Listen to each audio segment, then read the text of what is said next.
ಯಾವ ಕಾಯಕವೂ ಮೇಲೂ ಕೀಳಲ್ಲ. ಎಲ್ಲ ಕಾಯಕವೂ ಸಮಾನ ಮತ್ತು ಸಮಾನ ಘನತೆ ಹೊಂದಿವೆ ಎಂದು ಮುಖ್ಯಮಂತ್ರಿ ಸಿದ್ದರಾಮಯ್ಯ ಬೆಂಗಳೂರಿನಲ್ಲಿಂದು ಹೇಳಿದ್ದಾರೆ. ಪ್ರತಿಯೊಬ್ಬರೂ ಕಾಯಕ ಮಾಡಬೇಕು. ಇದನ್ನು ಬಸವಣ್ಣನವರು ಕಾಯಕವೇ ಕೈಲಾಸ ಎಂದು ಹೇಳಿದ್ದಾರೆ.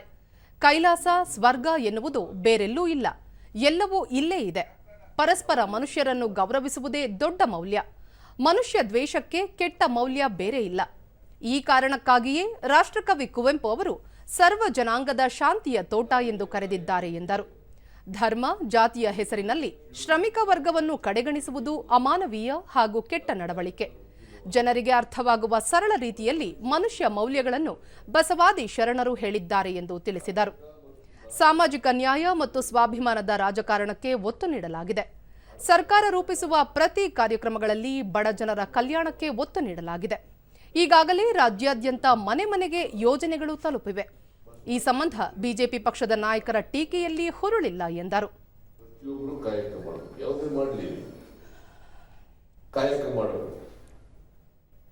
ಕಾಯಕ ಮಾಡಿ ಬದುಕ್ತಕ್ಕಂಥ ಕೆಲಸವನ್ನ ಮಾಡಬೇಕು. ಯಾರೋ ಕಾಯಕ ಮಾಡೋದು, ಯಾರೋ ಉತ್ಪಾದನೆ ಮಾಡೋದು, ಇನ್ಯಾರೋ ಅದನ್ನ ಅನುಭವಿಸೋದು ಹಂಗಾಗಬಾರ್ದು.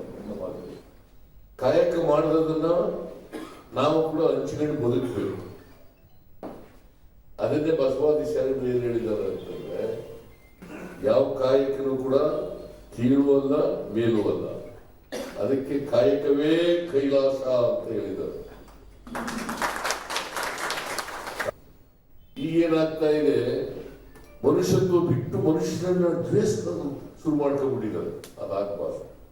ಯಾವುದೇ ಧರ್ಮದವನಾಗ್ಲಿ, ಯಾವುದೇ ಜಾತಿಯವನಾಗ್ಲಿ, ಯಾವುದೇ ಭಾಷೆಯವನಾಗ್ಲಿ, ಎಲ್ಲರೂ ಕೂಡ ಸಮಾನ ಗೌರವದಿಂದ ಕಾಣತಕ್ಕಂಥ ಕೆಲಸವನ್ನ ಮಾಡಬೇಕು.